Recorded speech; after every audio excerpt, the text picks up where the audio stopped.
Hello à tous, c'est Thomas de Cards Hunter, j'espère que vous allez bien. Aujourd'hui on se retrouve pour une vidéo où je vous fais le point de mes derniers achats, mes derniers investissements. Voilà ce que j'ai rajouté à ma collection, que ce soit Pokémon, Magic ou un peu autre chose aussi, vous allez voir si vous n'êtes pas encore au courant, si vous ne me suivez pas sur Instagram, vous ne le savez pas. En tout cas, j'espère que vous apprécierez la vidéo. Celle qu'on a fait avant était une de celles qui a le mieux marché. Je vous remercie. Et cette fois-ci, on a énormément d'achats. Je ne vais pas vous le cacher.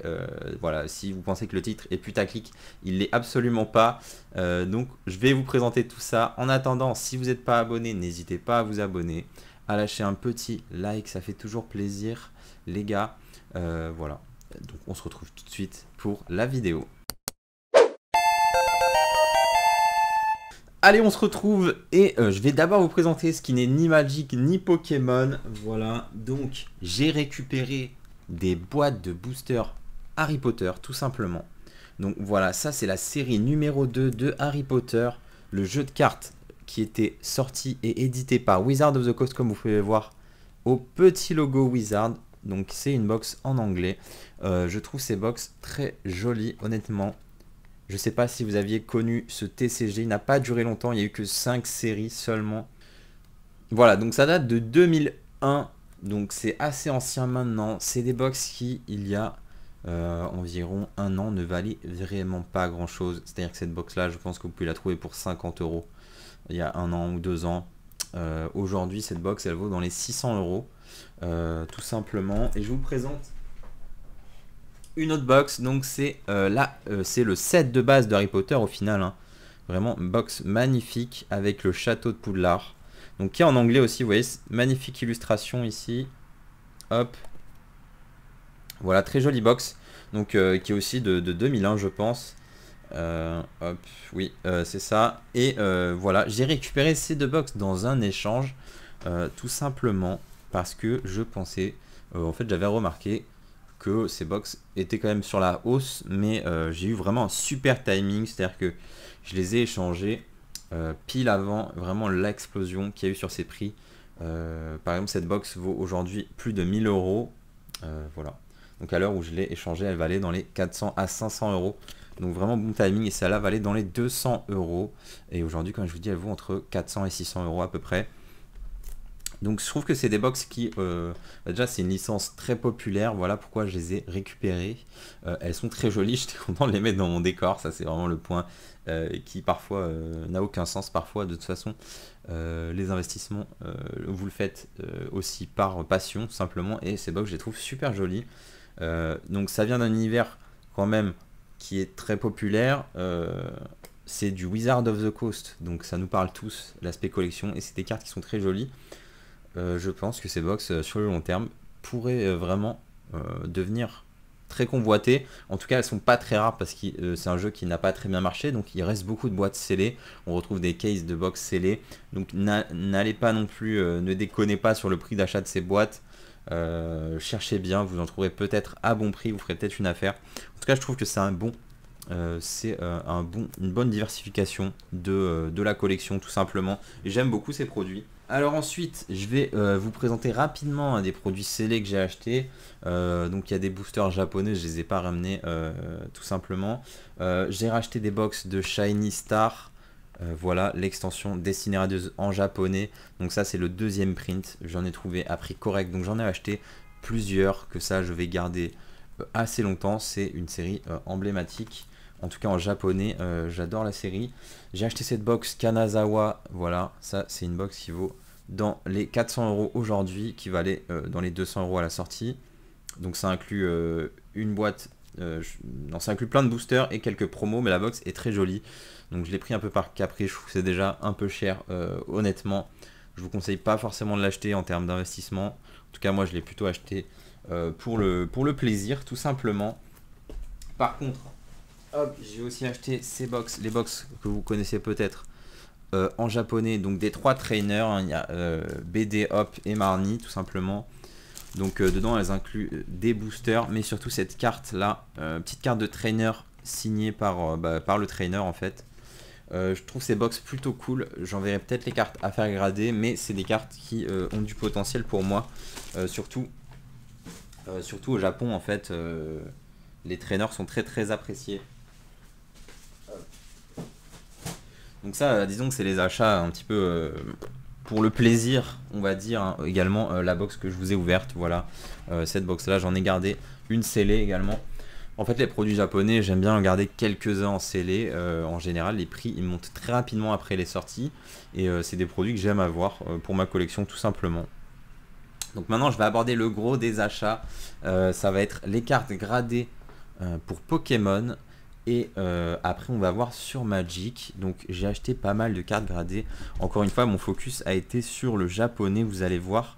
Ce que je ne vous conseille pas forcément de faire, hein, d'être only japonais comme moi. J'aimerais bien acheter des cartes en anglais, mais les opportunités sont rares au final pour de l'anglais. Donc, je vais vous présenter d'abord cette carte. C'est un Dracofeu, donc de évolution, tout simplement PSA 10 en japonais. Donc, les boîtes de booster de CP6, on appelle ça CP6, c'est évolution en japonais, deviennent extrêmement chères aujourd'hui. Donc je trouve que le prix de ce Dracofeu ne reflète vraiment pas la vraie valeur de la carte. Simplement, les boîtes de booster valent plus de 1000 euros aujourd'hui. Et ce Dracofeu, on le trouve autour des 600 euros. Donc j'ai trouvé que c'était un bon achat, surtout que j'ai une bonne opportunité, je l'ai payé dans les 400 euros. Voilà, malheureusement, je vous en parlerai sur une prochaine fois, peut-être qu'on fera un story time. Malheureusement, la personne qui m'a vendu cette carte l'avait volée. Et je ne savais pas, bien sûr, donc je vais devoir la rendre tout simplement. Donc voilà. Donc cette carte apparemment est volée. Donc je vais la rendre à la police, tout simplement. Je vous en parlerai peut-être dans une prochaine vidéo. Mais bon, du coup, c'était un bon achat, mais en fait, pas vraiment. Voilà. Ok, je vous en parlerai plus tard. Donc j'ai acheté ma première carte du set de base en japonais en PSA 10. Donc j'aimerais acheter toutes les cartes du set de base japonais en PSA 10. Je pense que c'est sous-coté, honnêtement. C'est environ, je l'ai payé dans les 300 euros. Aujourd'hui, vous en trouvez dans les 400 euros assez facilement. Ça reste quand même du set de base. D'accord, c'est du japonais, c'est facile à grader. Mais c'est toujours sur le long terme, je pense qu'il va y avoir quand même un moment où les gens vont se rendre compte que le japonais, c'était l'origine de Pokémon. Et on a déjà eu des phénomènes similaires sur le jeu vidéo, pour moi, d'explosion des prix du japonais. En fait, les gens se sont rendus compte, mais en fait, le japonais, c'est quand même bien stylé à collectionner. Alors bien sûr, les prix il y a un an déjà étaient très bas sur le japonais, et ils ont déjà beaucoup augmenté. Par exemple, je vous montre deux cartes que j'ai achetées, en fait, j'ai trouvé le prix vraiment absurde. Honnêtement, j'ai payé ces cartes 150 euros. On est quand même sur Dracolos et Rayquaza X en PSA 10. Alors rien que le fait que ce soit des Pokémon emblématiques. En plus, quand on regarde ces cartes, la population de ces cartes est vraiment faible. On a moins de 100 de ces cartes en PSA 10 dans le monde. Donc je me suis empressé de les acheter. Tout simplement, à ce prix-là, il n'y a pas d'erreur possible. J'ai rajouté une très belle holo à ma collection. Voilà, un très beau Noctali. De toute façon, Noctali, Mentali, c'est des Pokémon. Il n'y a pas d'erreur sur le long terme. Je pense que vous serez gagnant. Voilà, je l'ai payé environ 400 euros. C'est une PSA 10. Encore une fois, sur le japonais, moi, je conseille de n'acheter que du 10. Vous pouvez acheter du 9, bien sûr, si votre budget ne permet pas d'acheter du 10. Mais surtout, n'allez jamais en dessous du 9. Vraiment, vraiment. Pourquoi? Parce que simplement c'est facile. On ouvre un booster en fait d'un booster japonais, on a une holo garantie, on va avoir au moins un 9 en général. Le 10 va être plus rare, donc c'est pour ça que je conseille d'acheter le 10. Tout simplement. Mew Expédition PSA 10 également en First Edition. Donc j'ai payé cette carte environ 800 euros. Voilà. Donc encore une fois, c'est des opportunités, c'est-à-dire que si vous l'achetez sur eBay, cette carte, vous allez la payer aux États-Unis peut-être 800 à 900 euros, plus les frais d'importation, etc. Donc quand j'ai l'occasion d'acheter une de ces cartes directement en Europe, je me fais pas prier. Et c'est pareil, c'est ce qui s'est passé avec ce Dracofeu X PSA 10 également, que j'ai payé environ 800 euros parce que le vendeur était en France. Donc j'ai pas hésité, sachant que c'est une carte qui part entre 1000 et 1300 dollars. J'ai trouvé que c'était un très bon prix. J'ai récupéré également ces deux magnifiques Dracofeu. Donc on a Dracofeu de Team Rocket, donc Dark Charizard ici en PSA 10, et on a le Charizard de Gym Challenge, donc Blaine's Charizard. Donc ces deux cartes que j'ai récupérées Il y en a une que j'ai récupérée dans un échange, l'autre j'ai acheté sur eBay, voilà. C'est des cartes qui valent dans les 800 € pièce. Encore une fois, on est sur du Dracofeu, on est sur du PSA 10 pour moi. C'est des prix qui restent abordables. Je préfère aujourd'hui acheter ça, même si pour moi hein, ces cartes elles vont pas forcément monter dans l'immédiat et ça va être dans un futur moyen proche. Je pense que cette année on va pas avoir d'autres explosions des prix, ça c'est mon avis, mais j'essaye d'accumuler comme ça des cartes qui me font plaisir, des cartes qui je pense sont très solides, en tout cas qui sont vraiment des cartes recherchées, des cartes qui n'ont pas une population qui est si élevée. Et là je vais vous parler de 3 cartes, donc ça va être les 3 dernières cartes Pokémon que j'ai achetées. Pour moi c'est une série qui est sous-cotée aujourd'hui et ces cartes sont magnifiques, c'est des exclusivités japonaises. Donc toutes les cartes que je vous ai montrées pour l'instant, c'est des cartes qu'on peut retrouver en français et en anglais au final. Et ce que j'essaie de plus en plus, c'est de trouver des cartes qui sont exclusives au Japon et que je trouve ont du potentiel. Donc je vais vous parler des cartes McDonald's de 2002 qui sont sorties au Japon. Donc voilà la première qu'on a. Donc un Carapuce PSA 10 en japonais. Voilà. Donc je trouve que c'est une carte qui est super belle. L'illustration est exclusive à cette version de la carte, ce qui est important. Et c'est une série qui n'est pas si courante que ça. Au final, les boosters aujourd'hui McDonald's valent très cher. Donc voilà la carte. J'aime beaucoup cette série de cartes, vous allez le voir, hein, j'ai acheté aussi les 2 autres holos les plus emblématiques de la série. Et donc ce Carapuce, je l'aime beaucoup, je l'ai payé de mémoire, je l'ai échangé celui-là. Je l'ai échangé ce Carapuce, donc voilà tout simplement. Et ensuite on a le Pikachu de McDonald's, toujours de 2002 en PSA 10. Voilà. Donc cette carte est très jolie également, l'illustration est exclusive et c'est la même chose pour ce Salamèche. Vous voyez, on est quand même sur des Pokémon qui sont à la fois emblématiques, une illustration inédite, du PSA 10. Voilà, c'est vraiment le combo gagnant pour des cartes japonaises pour moi. Donc vraiment, ce trio est incroyable et clairement depuis que je l'ai acheté, c'est devenu de plus en plus recherché. J'ai l'impression, j'ai vu pas mal de gens chercher ces cartes. Donc je suis vraiment très content de les avoir récupérés en PSA 10.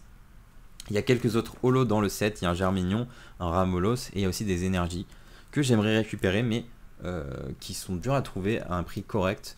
Donc ces 3 cartes, voilà, le Pikachu vaut aujourd'hui entre 800 et 1000 € et les 2 autres qu'on perd ici valent environ entre 600 et 800 €. Et je les ai récupérés à chaque fois, soit dans un échange, soit un petit peu en dessous du marché, ce que j'essaye de faire, et tout en évitant les frais de douane, tout en évitant les problèmes d'importation. Donc voilà quand même un paquet de cartes PSA. J'ai aussi acheté des plus petites et comme je vous dis j'ai aussi acheté quelques boosters japonais. Donc vraiment c'est aujourd'hui le focus de ma collection, c'est le japonais. Mais j'ai vraiment envie d'acheter de l'anglais là. Vraiment j'aimerais bien investir encore 10 à 20 000 € sur des cartes en anglais ou alors des boîtes de boosters, pourquoi pas. J'ai du mal à en trouver. Je suis sur une boîte de boosters actuellement à l'achat mais ça prend du temps à cause du Brexit et à cause des problèmes de Covid tout simplement.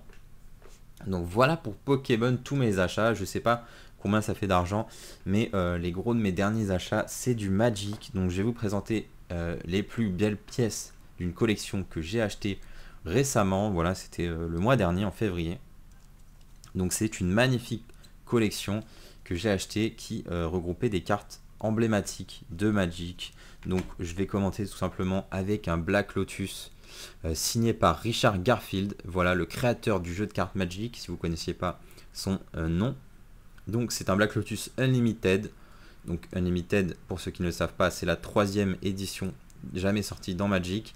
Donc en fait on a eu comme un set de base à Pokémon, c'était Alpha. Ensuite on a eu un reprint un peu comme Shadowless, au final c'est Beta. Et puis on a un 3e print qu'on appelle Unlimited, pareil pour l'anglais d'ailleurs sur le set de base, on appelle ça Unlimited. Donc on va dire que c'est la 3e édition du set de base de Magic, tout simplement. Et donc cette pièce a dernièrement énormément augmenté. En fait à Magic, les prix ont doublé en 1 ou 2 mois. Là récemment, vraiment là, à l'heure où je vous parle, les prix viennent de doubler. Pour ceux qui ne connaissent pas Magic, vous l'avez sûrement pas vu. Mais en fait à Magic, on a ce qu'on appelle la réserve list. Donc c'est une liste de cartes qui ne seront jamais réimprimées. Alors sur Pokémon, il n'y a pas cette promesse-là de Pokémon Company, mais bon, on sait quand même qu'ils vont pas réimprimer le set de base, quoi qu'il arrive. Apparemment, Yu-Gi-Oh! Ils l'ont fait, donc je connais pas plus que ça, mais j'ai lu ça. Mais pour Magic, voilà, il y a une liste de cartes qu'ils ont promis ne jamais rééditer parce que les prix avaient tellement monté que s'ils rééditaient certaines cartes, ça influerait énormément sur les prix et beaucoup de personnes perdraient énormément d'argent, ce qui aujourd'hui n'est pas forcément avéré. Hein. S'il y a un reprint, je pense que cette version de la carte vaudra toujours cher, peut-être moins cher que ce qu'elle vaut aujourd'hui, mais en tout cas elle gardera une partie de sa valeur parce que c'est l'édition originale tout simplement. Mais voilà, du coup ce Black Lotus qui est dans un état, honnêtement il est played, hein, c'est à dire qu'il n'est pas magnifique. Je sais pas si vous pouvez voir, vous pouvez pas vraiment voir dans le top loader, donc les coins sont blanchis, etc. C'est une carte qui, quand je l'ai achetée, valait autour des 5-6 000 euros. Aujourd'hui elle vaut plutôt autour des 10-12 000 euros. Voilà, c'est vraiment la carte la plus emblématique de Magic. Ensuite on enchaîne, j'ai un Time Twister Unlimited.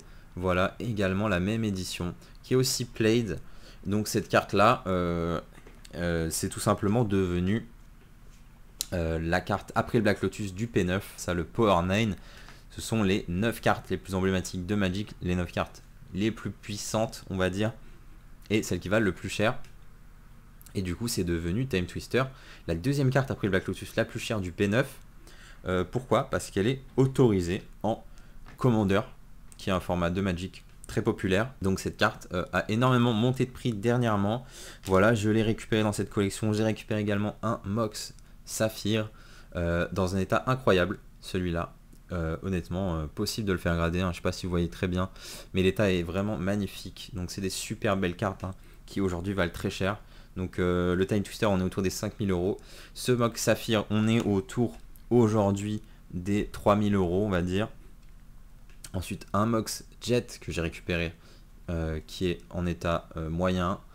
Voilà, il est light played, tout simplement. Et donc, ça vaut aujourd'hui autour des 2500 euros. Et on va passer au très gros de l'achat. Donc ensuite, j'ai récupéré également un Ancestral Recall en alpha. Donc il faut savoir que alpha, pour ceux qui ne le savent pas, c'est le petit tuto Magic pour les joueurs de Pokémon et les collectionneurs.